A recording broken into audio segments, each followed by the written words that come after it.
नमस्कार। Shiv learning education point में एक बार फिर से आपका स्वागत है। आज हम भारत में बढ़ती वैश्विक खेती पर निबंध पर चर्चा करेंगे, समझेंगे, पढ़ेंगे। भूमिका। भारत एक कृषि प्रधान देश है। आज भारत औसतन 32 करोड़ टन अनाज पैदा करता है। इसकी जनसंख्या का 70% भाग कृषि व कृषि से संबंधित उद्योगों पर निर्भर करता है। यह भारत का सौभाग्य है कि भारत भौगोलिक विभिन्नताओं वाला देश है। इसकी यही विशेषता इसके वैश्विक खेती के सपने को साकार बनाती है। भारत की जलवायु और मौसम के अनुसार हर क्षेत्र व राज्य में अलग अलग फसल उगाई जाती है। जब हम आज़ाद हुए तो हमारे सामने खाद्यान्न की समस्या थी, क्योंकि भारत के कृषि उत्पादक क्षेत्र पाकिस्तान में चले गए थे। उस समय भारत की कृषि का उत्पादन 5 करोड़ टन से भी कम था, जबकि खाने वाले 25 करोड़ से भी अधिक थे। हम उस समय भूखमरी के शिकार थे, क्योंकि खाने के लिए सबके लिए पर्याप्त भोजन नहीं था। इस कठिन समय में हमारे दूसरे प्रधानमंत्री लाल बहादुर शास्त्री ने यह नारा दिया कि हम सप्ताह में एक दिन का उपवास रखेंगे। हमारे वैज्ञानिकों ने हरित क्रांति जैसी योजना लाकर महत्वपूर्ण भूमिका अदा की और भारत खाद्यान्न में आत्मनिर्भर बन गया।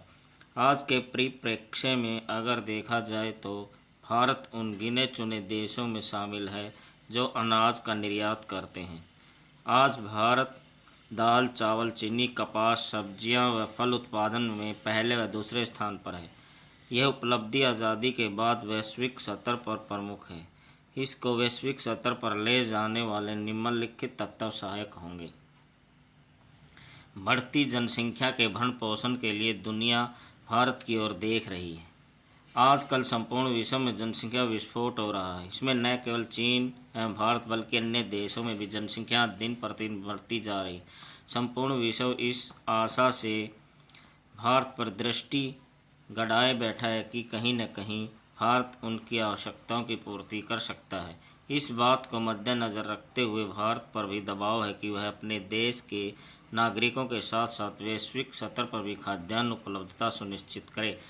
भारत ने इस चुनौती को हृदय से स्वीकारा है और आज भारत अपनी कृषि परियोजनाएं तथा अच्छी तथा संकर नस्ल के खाद व बीजों का प्रयोग करते हुए आधुनिक वैश्विक मांग के अनुसार अपनी अपनी फसलों का उत्पादन करने लगा है तथा कर रहा है।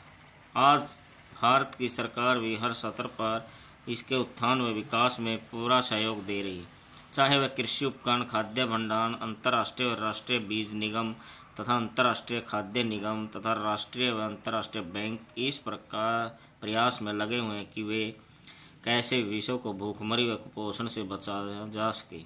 इस सब प्रयासों में भारत के ऊपर सबसे ज़्यादा उत्तरदायित्व आ जाता है। इस प्रकार की परिस्थिति में उसे अच्छे से संभालना व निकलना आता है। अंतर्राष्ट्रीय मानकों के अनुसार कृषि व कृषि उत्पादन करना। हालांकि भारत खाद्यान्न में आत्मनिर्भर हो गया, मगर आज भी उसकी कृषि विधियाँ और तकनीक पुरानी है। अब आवश्यकता है कि आधुनिक व नई तकनीकों को अपनाते हुए कृषि व कृषि उत्पादन किया जाए तथा अंतर्राष्ट्रीय मानकों के अनुसार उनमें वृद्धि की जाए। हमारी फसल तथा फल व सब्जियां अंतर्राष्ट्रीय मानकों के अनुसार पसंद की जाने लगी है। यही कारण है कि हम 72 देशों के खाद्यान्न का निर्यात करते हैं एवं उनकी भोजन की आवश्यकता को पूरा करते हैं। आज भारतीय किसान पारंपरिक कृषि के साथ साथ आधुनिक कृषि विधियां व ढंग भी सीख रहा है। यही कारण है कि उनके प्रति हेक्टेयर उत्पादन में निरंतर वृद्धि हो रही है। इस प्रकार के माहौल में हमारी सरकार का भी दायित्व बनता है कि खेती व किसानों तथा कृषि पर आधारित उद्योगों के उत्पादन की विकासगामी योजनाएं बनाएं। Akashvani, Doordarshan, TV, internet, national channel माध्यमों द्वारा उन्हें समय समय पर मौसम व कृषि से संबंधित उपकरणों, खाद्य बीज तथा अच्छे कृषि उर्वरकों आदि के बारे में जानकारी दें। तभी हम वैश्विक स्तर पर अपने खाद्यान्न को लेकर जाने में सक्षम होंगे। वैश्विक स्तर पर कृषि क्षेत्र में बढ़ती हिस्सेदारी। हाल ही में कृषि विभाग संयुक्त राष्ट्र संघ के आंकड़ों के अनुसार चावल निर्यात में भारत की हिस्सेदारी में 40% का उछाल आया है। इसी प्रकार गेहूं के उत्पादन में हमारी हिस्सेदारी इससे बढ़कर 5% हो गई है। भारत के खाद्य निर्यात को देखते हुए WTO में शिकायत दर्ज करवाई कि भारत WTO के नियमों का उल्लंघन कर रहा है। सकल घरेलू उत्पाद में वृद्धि। भारत के कृषि क्षेत्र में सकल घरेलू उत्पाद में वृद्धि हुई। इसका अनुमान अंतर्राष्ट्रीय और राष्ट्रीय सरकारों द्वारा जारी किए गए आंकड़ों से लगाया जा सकता है। भारत के सकल घरेलू उत्पाद में कृषि क्षेत्र का महत्वपूर्ण रोल अदा किया है।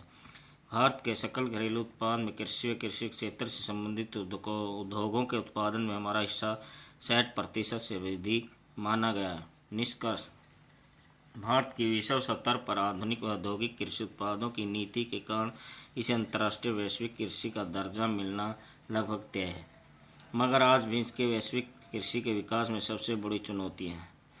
इनका अगर हम अपनी सरकारों के प्रयास द्वारा हल कर सकते हैं और ऐसी कृषि विधियों का प्रयोग करते हैं जिससे हम वैश्विक कृषि का सपना साकार कर सकते हैं। धन्यवाद।